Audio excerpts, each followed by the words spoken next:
Good morning, good morning, good morning, good morning, good morning, good morning, beautiful people. Welcome to Daily Motivations for African American Success, where we've been coming here now for 178 days. Today is our 178th day. I am Tammy Gator, better known as the Butterfly. Why? Because I've taken the responsibility. I woke up and I took the responsibility to change, to be the change that I wanted to see in people and in the world. And you guys, it has been a beautiful but challenging experience, right? It's beautiful on this end, but wow, it was difficult to get to where I am now. And I can only imagine how much more it will be difficult, how much more difficult it will be for me to break through to the next phase of this journey. So I want to just encourage you guys this morning to do the work, to turn that mirror inward and take responsibility for where you are, for who you are right now, and have some sight, some insight about where you want to go, right? So, daily motivations for African American success. Again, we are on our 178th day. Good morning, B. How's it going? Good morning. Good morning. It's a Oh, hmm. you look like you're tired. I am. Well, I got poked in my eye last night in training, so I keep blinking and haven't gotten much rest. But it's all good. But yeah, I'm a little sleepy, but it's more so my eyes are puffy. Okay. Poked in the eye Sorry. yesterday in training. Yeah. Yeah. Yeah, I got So, my eyes scratched ooh, right here, but it's okay. It's okay. How are you this well, I'm good. I had some last night was difficult for me as well as far as sleeping. I morning? didn't sleep well, but I know why. So just kind of carried some stuff in my heart and in my head with me to bed, and that's not cool. So we have to be free when we go to sleep. Well, I have to be free of things. So but it's all good. I'll catch up later, and so we'll go from there. Hey, y'all, check out. I was like, you know what, I'm robing it this morning. You rubbing it? That's funny. It is what it is. Let's get Instagram on, can we? Yep, we can. We can. I'll send this to you here just a second. But who we Y'all got in not the chat? just say good morning. I haven't heard from anybody just yet, so um I don't know. Let's see here. I will get this Instagram live going up. Oh, How was really? your show Um, last night? hmm. Didn't you have a show with Trent yesterday? I did. For some How'd it go? reason, I do see comments on Facebook. StreamYard must be having some issues, but I can see you guys. I apologize. I do see you. I have my phone up as well. So Miss Brenda Davis says, "Good, everything, great people. Happy Saturday." Big Mike says, "Good morning."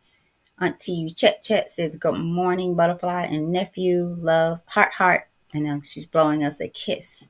So yeah, I guess StreamYard is kind of having. So I'll keep watching here on my phone. Thank God for that.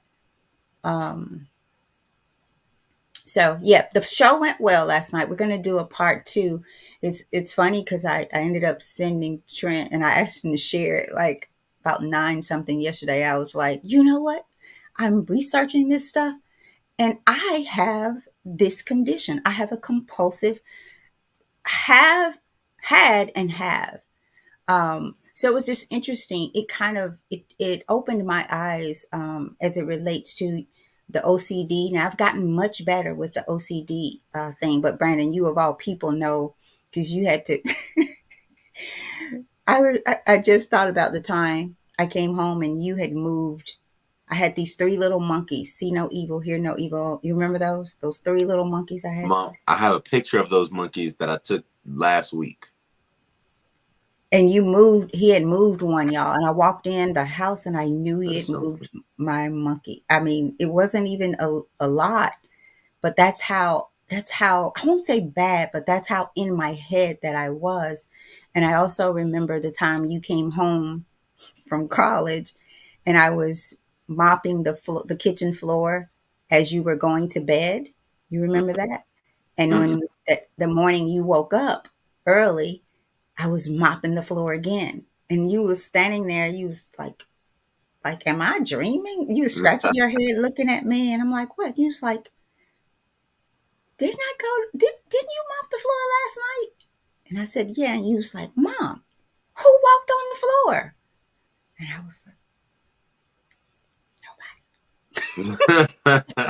nobody. But and then the ice, how I would eat ice, the hotels, the bathrooms, like it's just crazy how many little things that I missed, not little, how many things I missed out on, or how much time I put into things that I did not have to. And Trent asked the question, why? And for the life of me, I don't know the core of the why, like the heart of the why, but I know there was a why. I know that somewhere in life, many places in life, I got stuck with the pain that I had endured. And I know one of them was my grandmother, like the death of my grandmother in the fifth grade, and the standing over her body. Um, whew, I wasn't gonna do this morning. Wait a minute. Standing over her body, saying, you can't leave me. Where are you going? You can't leave me. Don't leave me here. And the trauma of that, I did not realize how it kept me in a place. Even to this day, it's still a place that it's keeping me. But I did break free. I did break free from it. And I remember the day that it really felt like it opened up for me. And that was with you and my dad in Leary at the little chicken joint that the lady owns. Mm. I was really going through it. And this has been just a few years ago. I was really just still going through the lot, just not having her here. Because I spent a lot of time with her as a young person. And then just all of a sudden she's gone, right? She's just gone. And nobody ever had a conversation with me about her leaving, what this means, but I knew.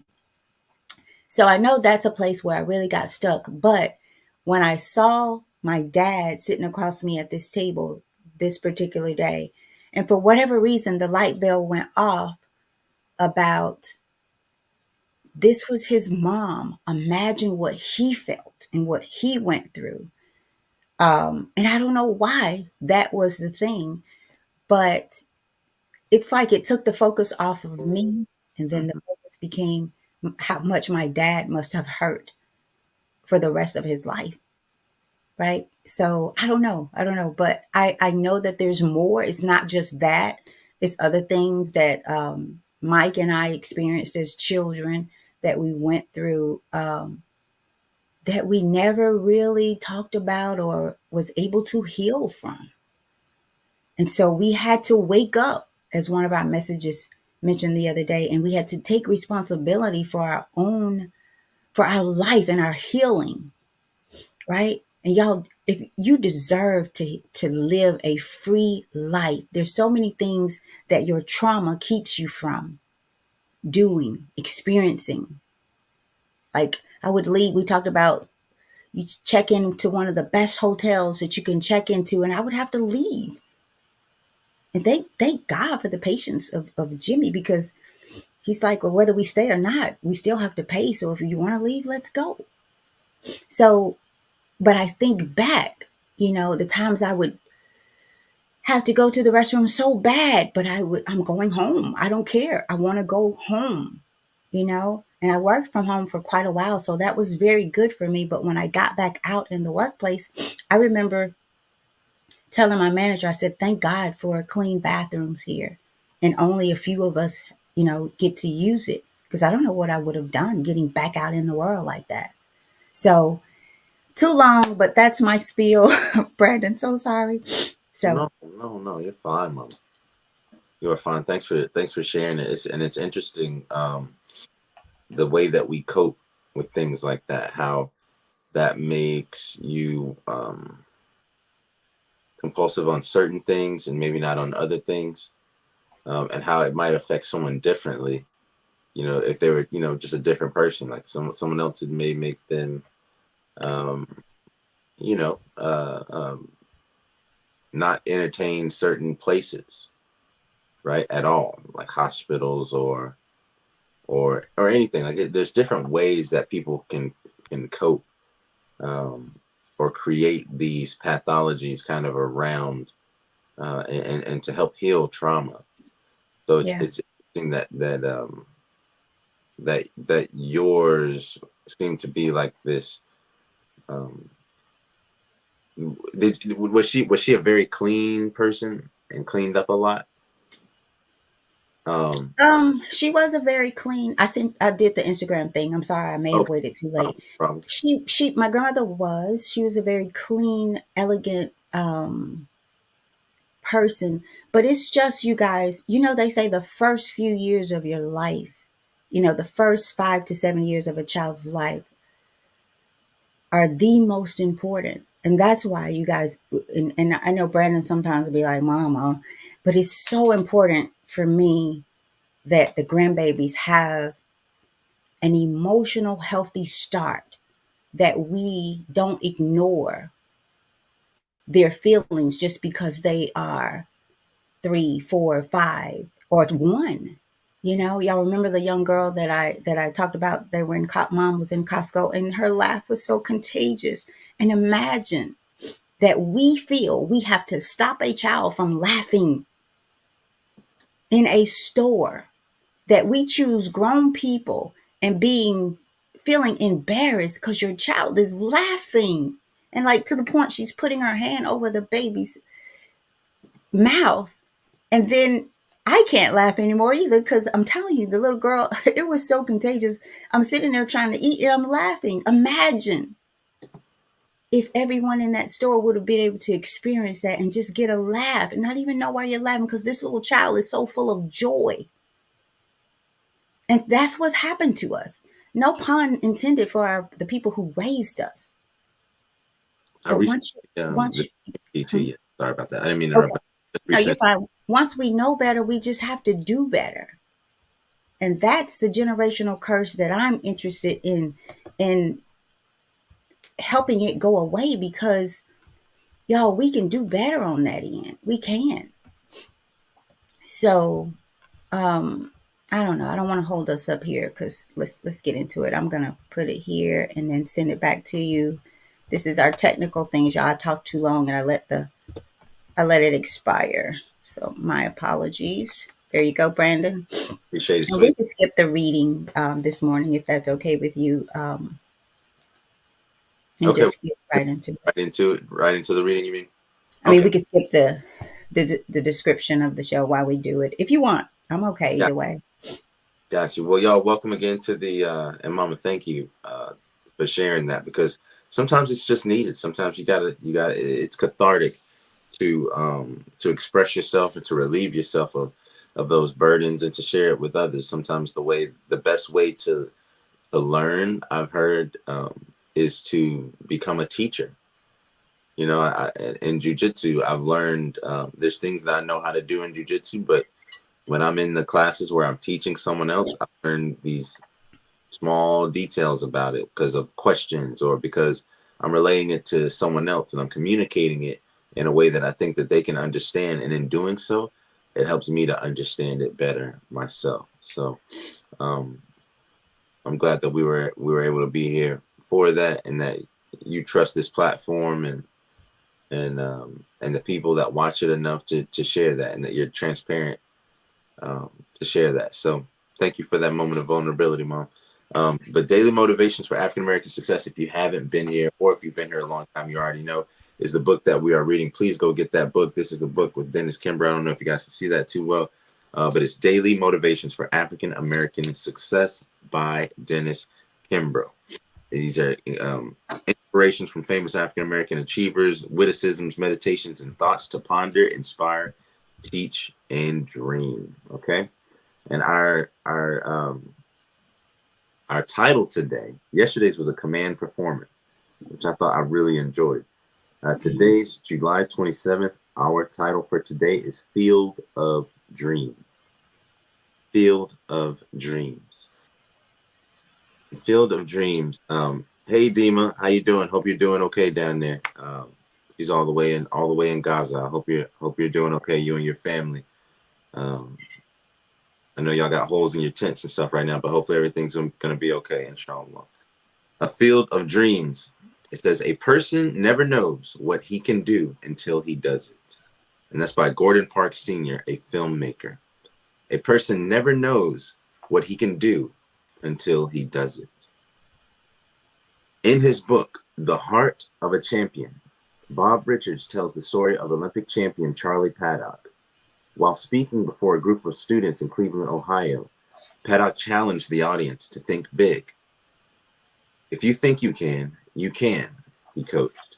If you believe a thing strongly enough, it can come to pass in your life. Before Paddock concluded his remarks, he lifted his hand and said, "Who knows, there may be an Olympic champion sitting among us."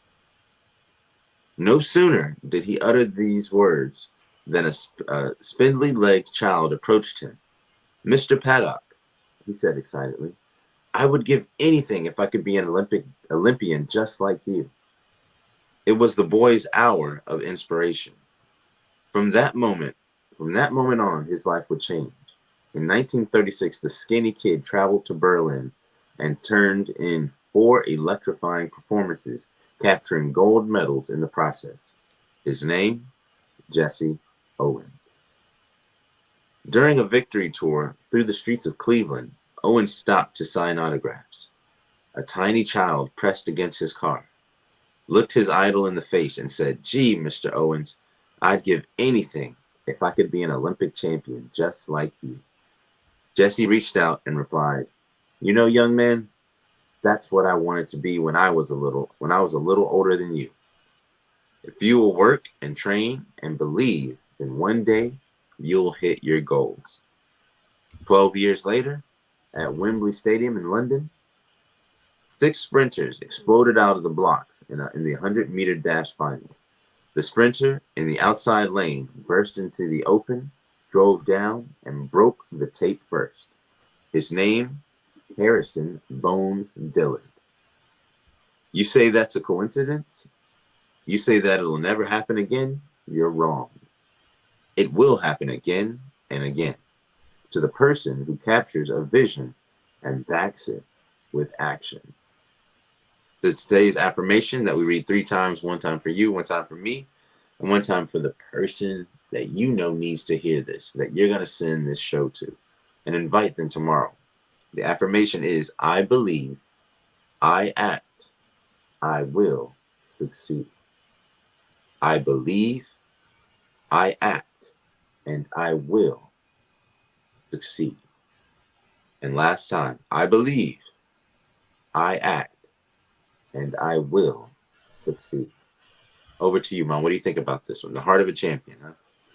The Heart of a Champion. So there is a movie, you guys, and I didn't know this. Field of Dreams, a movie. Has anybody seen it? No? Brandon, have you? I've heard of it. I might have seen it. So A Field of Dreams is a 1989 film about an Iowa corn farmer who hears a voice telling him, if you build it, he will come. He interprets this as an instruction to build a baseball diamond in his fields.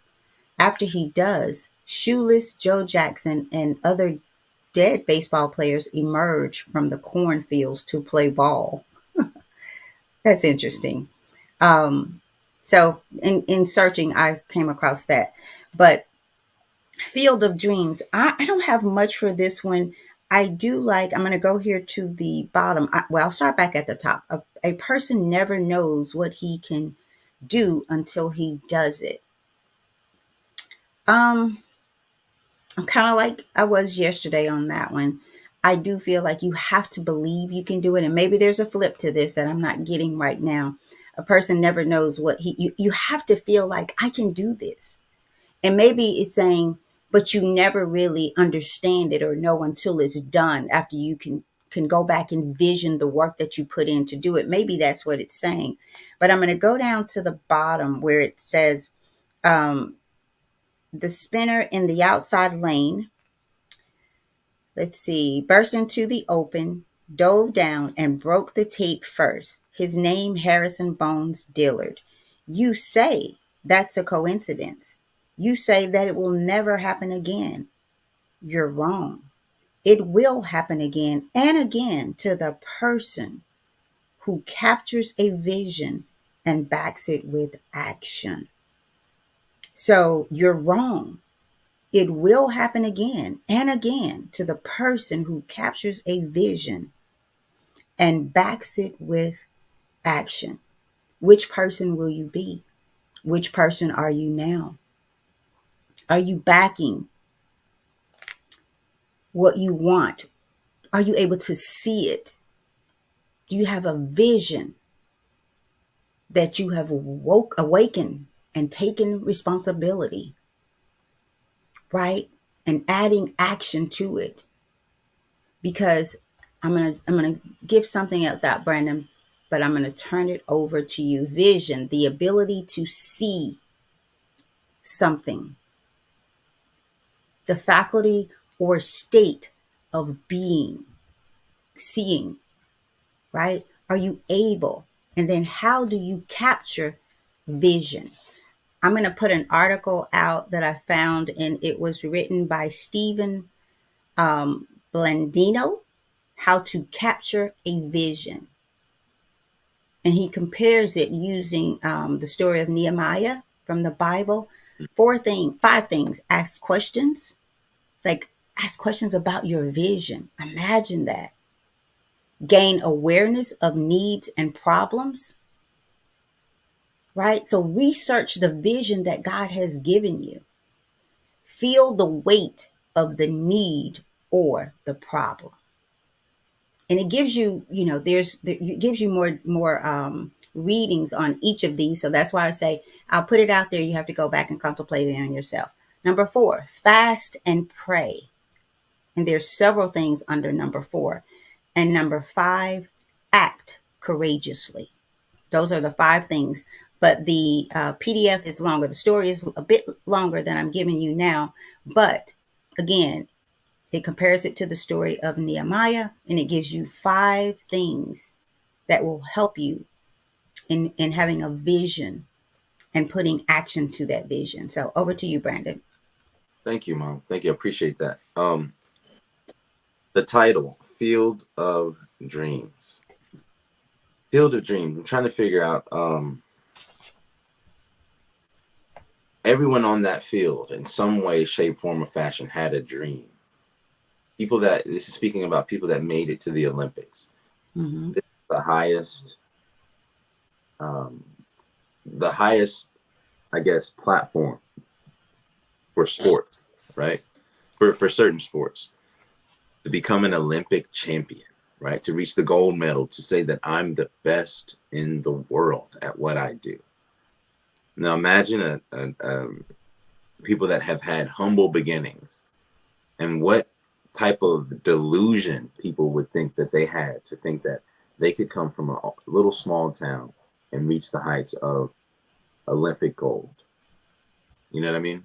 Mm-hmm. Who would think that someone like Jesse Owens would go to Berlin, Germany, in front of Hitler, right?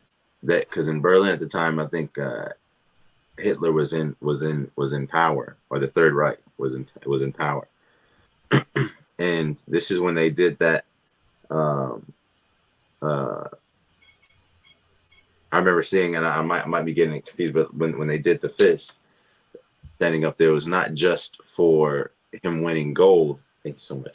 It's just not for him winning gold, but it also represented the fact that Black people and African Americans could achieve world renowned Olympic gold, right?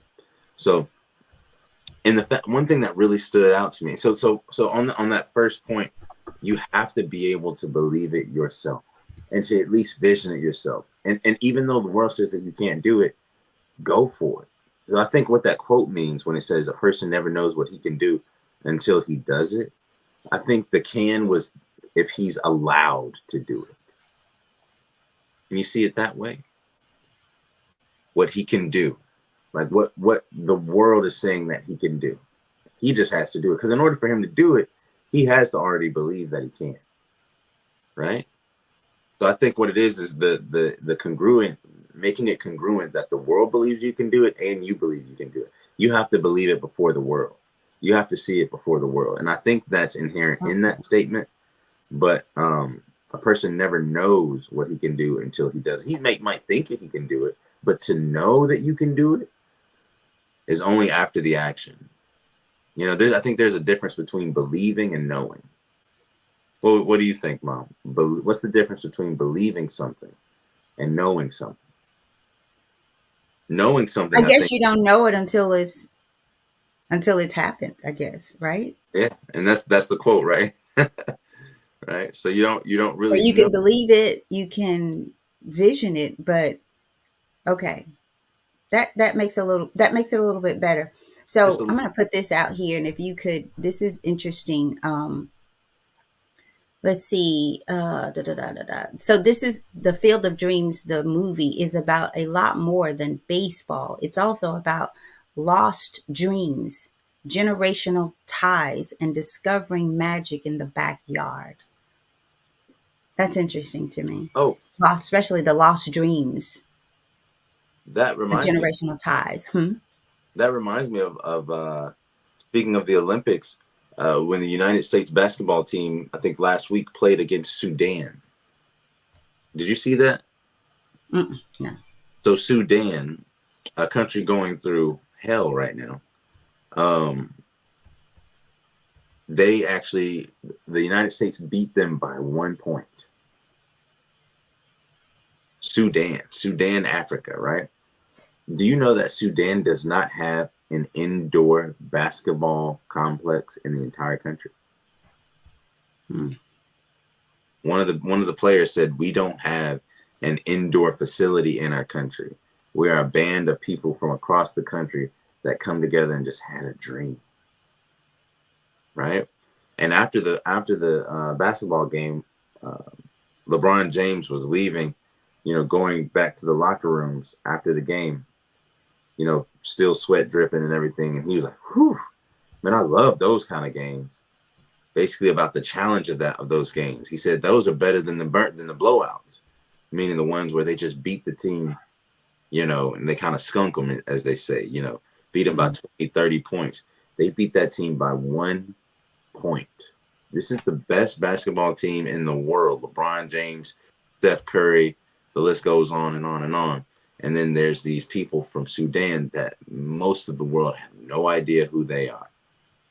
And they gave the USA a run for their money. Hmm. And they might not get gold, but they will stick out in the minds of all those people around the world that saw that game. They're like, man, there's something different about the way that they played. They played with a different type of ferocity, a different type of intention, a different for a different why. It wasn't for the money. It was for it seemed to be for the glory of their country and of their people, despite what they're going through. So sometimes, greatness, a lot of times, greatness comes from places that you can only glorify God. You can only say, man, there was something different that happened there. There was a purpose behind that, right? And so that leads me to the next point is, if you don't take a chance, you could be missing out on your purpose. If you Hmm. don't go out on that limb, you might be the only one that is to fulfill that particular purpose or that particular job, right? Whether it be an Olympian or whether it be, creating an institution inside of your community that helps fill a gap or fulfill a need that isn't being met in that community. But I guarantee you, there will be naysayers. There will be people that say, that's impossible. This has been like this for years. Who are you to come and change it?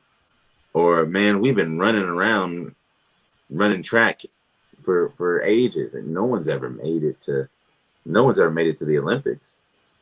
Or in Memphis, we've had a bunch of fighters. No one's making it to the UFC and claiming Memphis, but now we have, Danny Barlow. Now we have, Jaleel Willis on PFL and Bellator.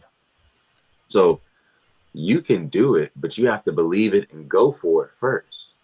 And if you fail, then I guarantee you've inspired somebody that's going to keep passing that torch and move the ball down the field. Which leads me to my last point. Seeing someone else do it unlocks the doors and allows for other people to do it more freely.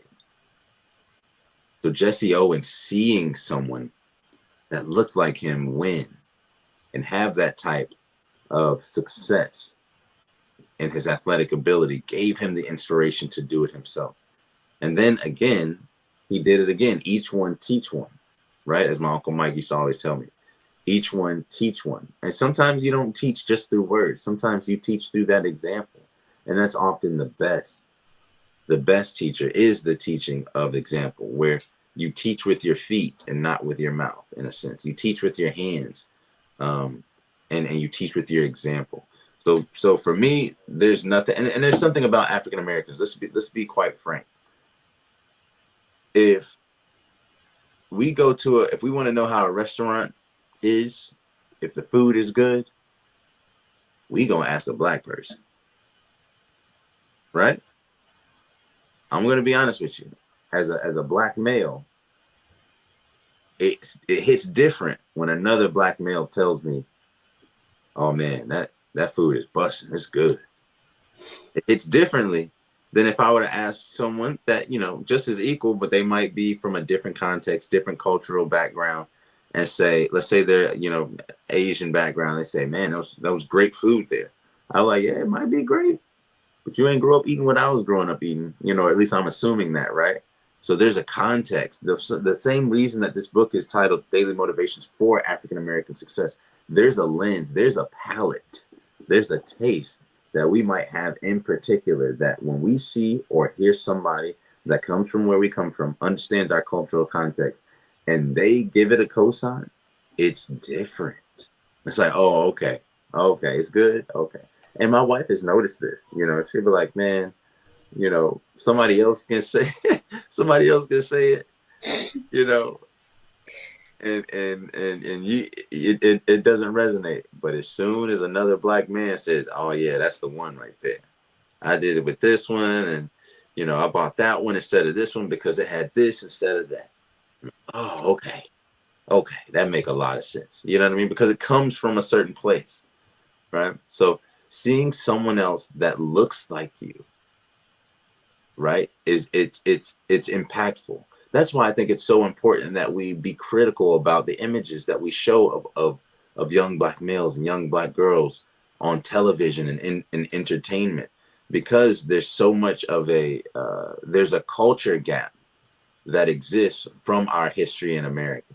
Many people are tied to a nation when they come here, right? They're tied to Mexico or to China or to um, you know, certain particular context and culture that they can go back for hundreds and thousands of years, particularly whereas African Americans, we are an aggregation usually of West African Bantu and Southern Bantu peoples, but we don't know the particular country. And even if we do, it's usually a mix of Nigerian, Sudanese, Congolese, Benin, Togo.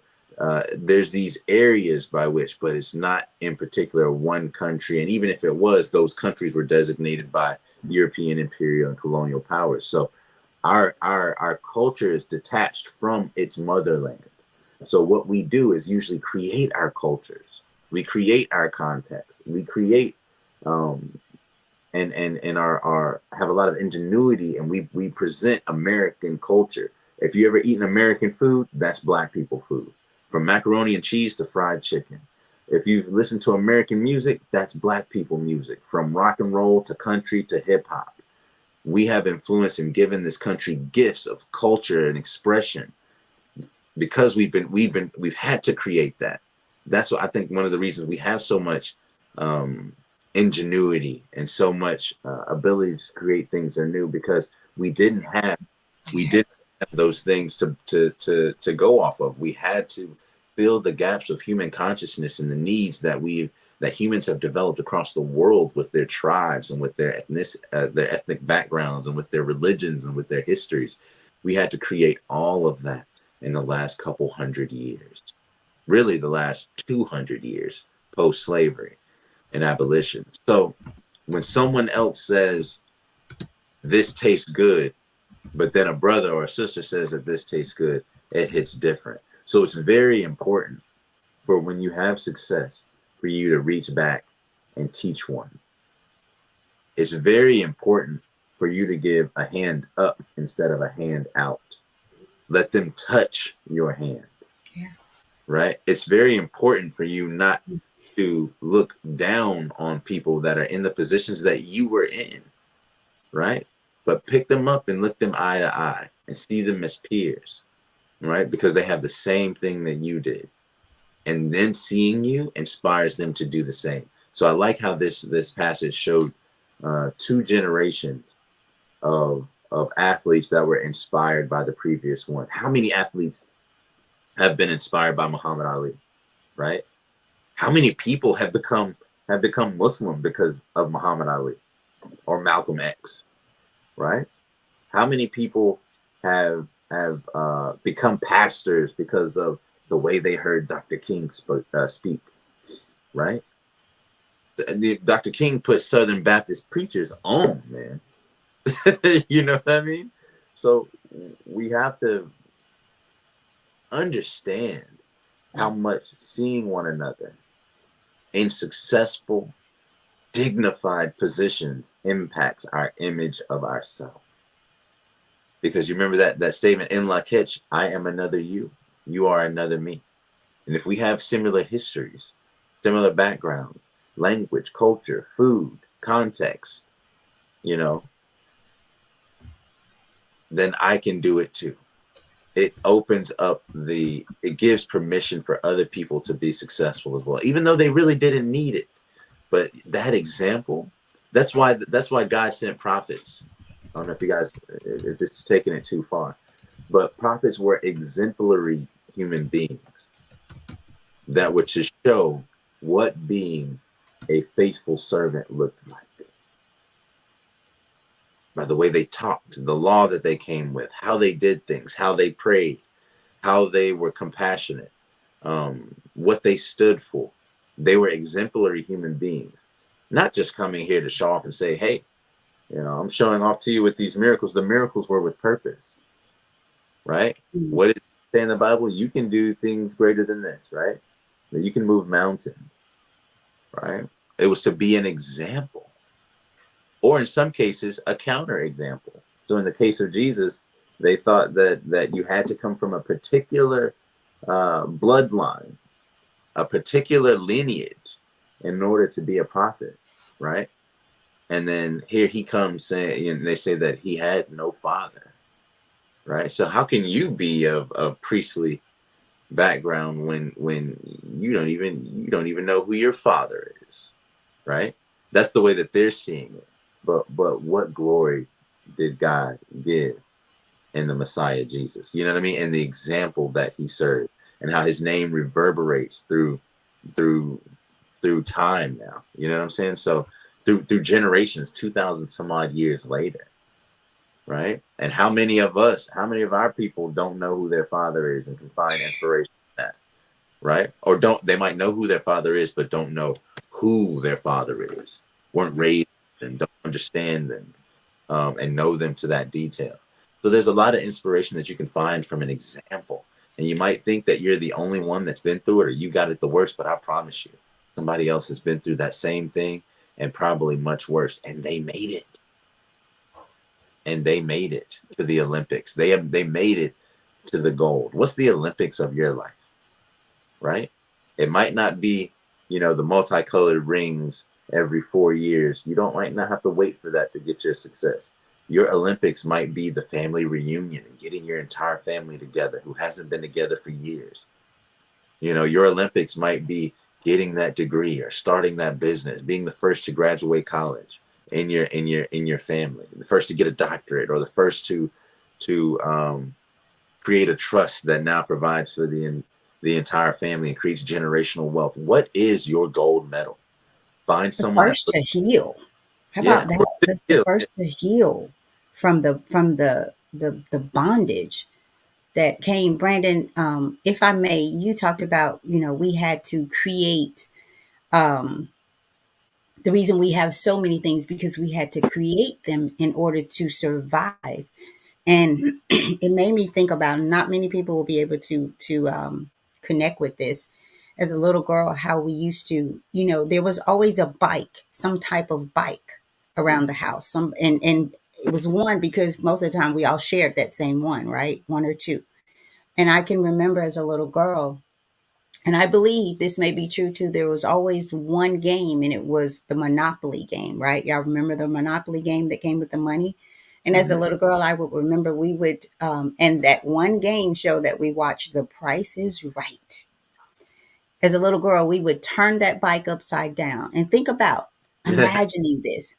And we would put the money in the spokes of the bike, right? And we would pick a car or something passing by. And now imagine the car passes by and leaves, but we're still playing for that car. So when we win in our mind, we won that car that's no longer there. But we created games to occupy our time. And what do we do with our kids now? We put computers in their hands. Matter of fact, I was out with Zolly at Chick-fil-A and she says, "Grandma, why does that little boy have his mama's phone?" Hallelujah, man. For real, And honey. and they're looking, and I'll tell you another question she asked me. There was and I don't know if they were a couple, but maybe Zolly saw something more than I did because she's a people watcher already. And she says, "Grandma, does he have two moms?" Yeah, yeah, yeah.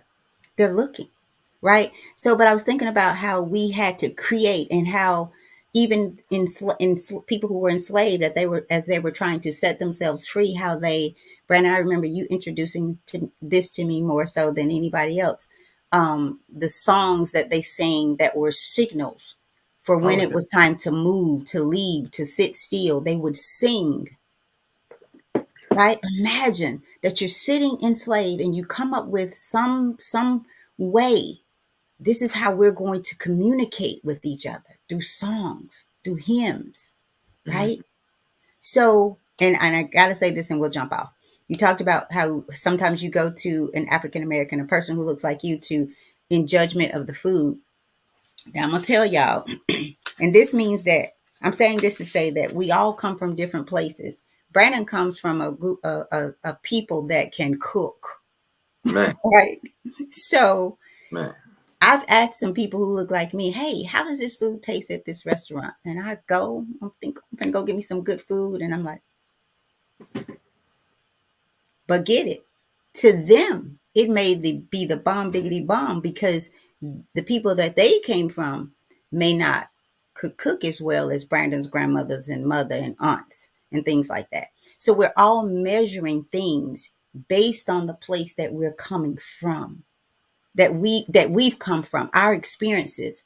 And if it's that way with food, you guys got to be more intentional and understand that it's also that way with how you think, how you feel, how you process life, all of these things. Because little Zolly said, "Grandma, why does that boy have his mama's phone?" Why? Because they're not allowed to play with grown. They know grown folks stuff. Hmm. In time, it will come to you, but right now, no.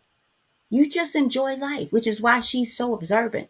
She told me, "I just want to play 5 minutes at the in the Chick-fil-A play area." And you never know who's watching. There was a older white guy sitting next to us. He heard her. She went in, and it was as if she knew what 5 minutes was. She I does. watched her. She came back. She says, "Okay, I'm ready." It was 5 minutes. And the man was like, whoa, you know, she came out in 5 minutes. So I don't know, y'all be mindful, have a vision, and always be willing to be the student. When you're in places that challenge you, what class am I in? What is it about this class that's this experience in life that's making me feel some kind of way? I have that every day. I had one yesterday that I took to bed with me. Now I have to release it because it is not my problem. Someone created this problem themselves, and now they will have to pay the consequence of it. So that's all before I get long winded again here. Yeah, thank you for that, Mom. Thank you for that. I think that's I had something that you had reminded me of. Um, Something you just said recently too, but then you made me laugh. Um, it'll come to me another time. I think we can probably end Okay. there. Thank y'all so much for coming and watching the Field of Dreams. The Field of Dreams is our title today on in the End the Season podcast. Again, another great passage. Our title, Field of Dreams, our quote: "A person never knows what he can do until he does it." Before we go, Mom, are there any comments? Uh, There are. Thank you. I'll get those. So Facebook, for some reason, the comments are not coming over into stream, but I can see them. So I'm going to read them really quickly here. I did say good morning to everyone. Let's see. Miss Brenda says, Tammy, I had a similar experience with my great aunt. I spent a lot of time with her. I was 4 years old. I'm sorry, let me back up here. I was 4 years old when she passed, and no one explained anything to me. I remember being at the cemetery and seeing them put her casket in the ground, and I wanted to jump down in there with her. She gave me a lot of love, and although I was 4 years old, I remember so many experiences with her. I miss her so much. Oh, Miss Brenda, I can so relate to that. I can so relate to that. Y'all, when these young people lose people in their lives, please take the time to communicate with them on their level. Don't think that this does not bother them, that they're not affected by this. Zali asked, does grandma have our chickens? So they're trying to process this. Don't oh, think that because these kids are babies that they don't need you to communicate. I'm sorry, Brandon. they might need to hear the context that we had when we have a chicken that dies or passes away because we Right, here at the house. And right. one of those chicks, y'all, that I had back here passed away. It's big. It was a bigger chicken now, but she passed away, man. The white one. We tried to rehabilitate her, and it was actually my daughter's favorite one. We called her Chocobo, and she had gotten attacked by a new rooster that we had brought into the flock, and we thought everything was good, thought everybody was getting along fine, and he ended up attacking her, and we kept her alive for like maybe 4 days, um, and did some work on her. She was opened up all in the back, like her skull was exposed, her brain was exposed, stuff like that, but she ended up passing away. But anytime one passes away, we let the children see us burying the chicken. So we've had over the years maybe 4 or 5 that have passed away over the past 5, 6 years, something from different things, whether it be we had an illness that went through the flock, but in each case we would bury the chickens. We haven't eaten one yet. We thought about doing it this last time, but since we had raised from chicks, we thought it'd be more appropriate to bury her, to try to save her and bury her. And the children saw us do that, so we're trying to teach them about it um, in little micro doses. So in the case, God forbid, something happens to one of us or one of their loved ones, they'll have some reference point, right? And it won't be this big, calamitous, uh, situation where they don't understand or have never been exposed to the end of life, the passing of life. So yeah, thank you for So sharing that. so so in that process, if I may finish it, Brandon. So when Brandon was talking to her about her grandmother passing, she asked Brandon, "Did Grandma have the chickens? Did Grandma have was the chickens with Grandma?" And Hmm. just think about that, you guys. Think about that. Hmm. Hmm. You know? So she's processing and trying to figure out, what happens and where's everybody going and things like that, including the chickens.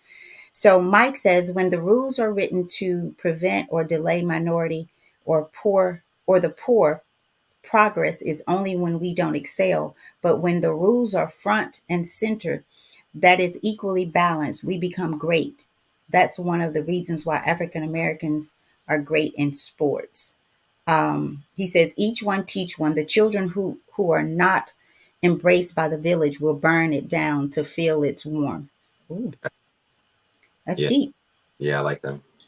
Um, wow. Each one teach one. The children who are not embraced by the village will burn it down to feel its warmth.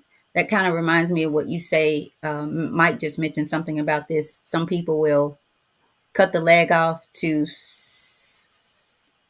Mike, you have to tell me about that one. You said it yesterday, but he got it from you, Brandon. Yeah. Um, yeah. Hmm. A person will cut the leg off. Mike, type that in there for me. The rules, let's see, Mike says, the rules they call law of the land is not of plain sight. It is purposefully designed to ensure that the powers to be continue to win while many lose the game called life.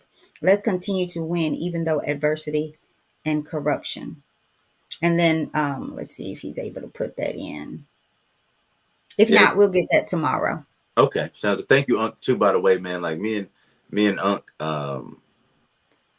like we've shared so many things together as far as like witticisms and wisdoms and things like that. I think a lot of things that I say probably I get from him, and maybe some of the things that he says, he got from me. So I appreciate you, Unc, for always, um, especially while I was growing up, kind of dialing me in to this certain perspective and to look at things a little bit deeper and to look behind what I see on face value. So I appreciate that, man. That was you influenced my life a lot in that regard. I really appreciate you giving me that depth in masculine form, man. So I really appreciate you. I just want to shout you out, tell you I love you, man. Got to see you soon. So he says some people will cut their legs off to save the body, and I think the a better way to look at this is to save themselves, meaning like to protect that ego, right? They'll cut any part of their body off not to be opened up and have to see themselves, right? Um, Or mom, they'll cut their arm off or their leg off in order to save themselves, right? Like there's a dying of self that there's pieces of yourself that you got to give up sometimes or right, compromise right. to to achieve or to reach a new height. And there's old parts of you that you have to leave behind, old friends, old situations, not experiences, but old habits. You know what I mean? Hmm. And then Hmm. you feel like you're losing a leg. Right. So And let me read YouTube and then we'll definitely get off of here. So I think I said good morning, Latasha. I'm not sure, but I hope I did. So how good was your morning. how was her mammogram? We'll probably find that out later. I mean, I mean, I don't know if you get it that quick, do you? uh, So good morning. Let's see. She said, I just bought Tyson a Monopoly game. She says, Tyson is asking all kind of questions about my husband, his daddy. mm, Therapy is going good for him. So yeah, Tasha, if you've been around, you remember Bo, because he was on the show quite a bit, doing his thing. Bo was very, rest in power. yeah, rest in power, but he was very talkative and he had a deep meaning for life, and it showed when he came on the show and talked. So there's so many recordings of Bo coming on to the show expressing his thoughts. So Mm. big ups to you, Tasha, for getting Tyson some therapy. That's just great. And that's what needs to happen. We need to communicate with these babies. So let's close it out, Brandon. All right, sounds good. Sounds good. I was just reminded of hearing Bo speak at Grandma's church in Valdosta. I remember they were going around doing testimonials, and he raised his hand and stood up and gave a testimonial, and I was sitting behind him a little bit to the right, and I will never forget it. That's the memory that stands out. the most to me. You remember that? I just remembered it because you just, but Yeah, I did not it was remember it. years ago, but I just remember being like, man, what a powerful brother. I What a believe that's the one that I spoke at, Brandon. Yeah, Fly. it was. It was. I forgot about that. It was. But I just remember being like, man, what a powerful brother. What a beautiful and powerful brother. I wonder if anybody has that on. Did anybody record him speaking that day? Yeah. Yeah. Beautiful man. Beautiful man. But y'all, um, and Tyson growing up to be just as beautiful as he was. So again, y'all, today's title was Field of Dreams, and the quote was, "A person never knows what he can do until he does it," by Gordon Parks, the filmmaker. And our affirmation that we read 3 times, and we all need to hear it. And you can say this: I believe, I act, and I will succeed.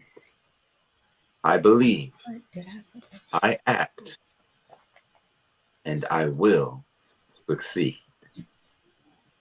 I know, mama. I believe, I act, and I will succeed. Mom got on I will, I act, and I will receive. But And we're I'm gonna not gonna change it because I like receive better than succeed. I'm telling you, I change it in my head, y'all. I put what I want on there. I'm telling because I will receive. Succeed. I mean, if I receive, I'm going to succeed. I'm going to be successful. I'm not changing that one. y'all, I should y'all have helped him write this book. brothers, when the sisters say you said this, they they are the selective hearing, you hear me? Selective reading, selective everything. We'll fight up and down. Nope, you said I'm this. not changing that one. I know it. I know I you are. will receive. He done That's wrote he wrote history. All right, y'all. That's all we got for you today. Come to day 179 on In This Season podcast. We appreciate you. Please invite somebody. Go to the YouTube channel, like, subscribe, and turn on those notifications. Give us a comment on the videos that you see. Go back and watch some of the previous videos if you got some extra time. And thank you for allowing us into your home, into your space, uh, into your ears, into your mind, and spending this time with us this morning. You could be anywhere in the world and you're here with us. So we appreciate it. We're grateful. We're going to keep giving you that good old barbecue conversation, that good old cookout conversation. Go invite somebody and bring them a plate. All right. That's all we got for you today. Y'all take care. We will see you tomorrow on In This Season podcast. and I Peace. did drop the link out, the story that was written by Stephen Bland. So you guys check that out. All right. All right. Great. Take care.